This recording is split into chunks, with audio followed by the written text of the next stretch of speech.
for today. The topic is the prayer response, and the guest is Dr. CPoe. Dr. Poe, let's pick up where we left off last time and have you to perhaps address some of the issues that you'd like to talk about. Yes.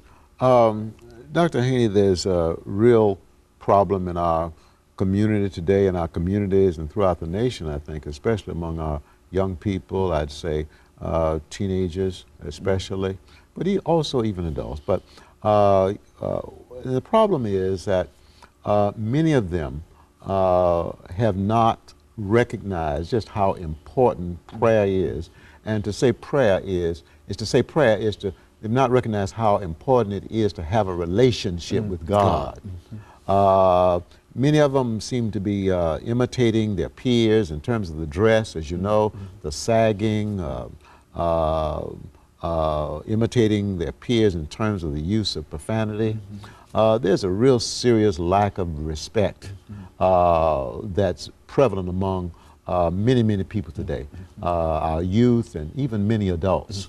As I've shared before, I think on this program, I occasionally witness parents cursing their children. A lot of profanity being used today, as you know, even in the media. And so, to me, this says that people don't recognize the importance of God or the importance of prayer. And it's really sad. And I think something needs to be done. The church needs to be more proactive. We need to be more evangelistic. We need to reach out in whatever way we can to connect with these young people, to draw them in, to help them to realize just how important, how all important having a relationship with the Lord is. And one of the ways you begin that relationship is through prayer. And so I want to say to anyone listening or watching today that please pray for your children, pray for your spouse, pray for your co-workers, pray for your boss, pray for our president, pray for our Congress. There's power through prayer. Power is available through us, to us through prayer. Pray for yourself. You're not in this world alone. God didn't put you here and leave you without resources. The greatest resource that any of us have, Dr. Haney, is God himself.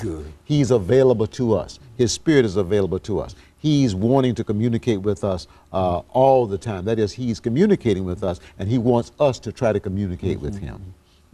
That's, I think that touches a lot of folks, Dr. Poe. That really does, because a lot of folks do find themselves in those situations, and I think that you get caught up, I think, in a lot of negative things in reference to life and in reference to lifestyles and et cetera, and then somehow you simply forget that there is a God, and you start living a lifestyle that seems to conform to this idea that God does not exist, and then you find yourself in real trouble, and then you don't have any kind of way out to perhaps help and save yourself. You see. That's true. And I think, as you've indicated, many experiences that we've had in terms of knowing people and et cetera, people taking their own lives and et cetera. And I think that you've said time and time again that when people become involved in a lot of things that generally lead to suicide and et cetera, that has something to do with what you call self-centered personalities, and those are individuals who really don't pray. You see, and I think that's very, very important.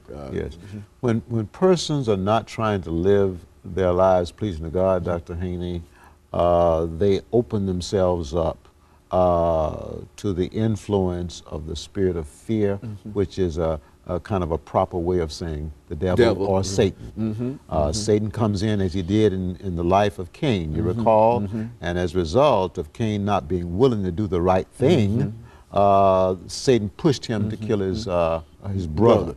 And so it's very important that we consciously try to live our lives pleasing to God, that we consciously try to do what God desires that we do. If we're not trying to do that, if we're out there trying to achieve our own goals, if we're out there trying to acquire more and more money, to acquire more and more things, then we have opened ourselves up to the devil, whether we realize it or not. And when that happens, we may end up doing a whole lot of things that we would not do ordinarily. So we've got a problem. The problem is that people have forgotten the fact or they not recognize the fact that they need God more than anything and anybody else in this life. And until they begin to move towards Him through prayer, through regular worship, through trying to live a life pleasing to God, they're in serious trouble of being overrun by the spirit of fear or by the spirit of Satan, and he will push people in so many negative directions. And it's surprising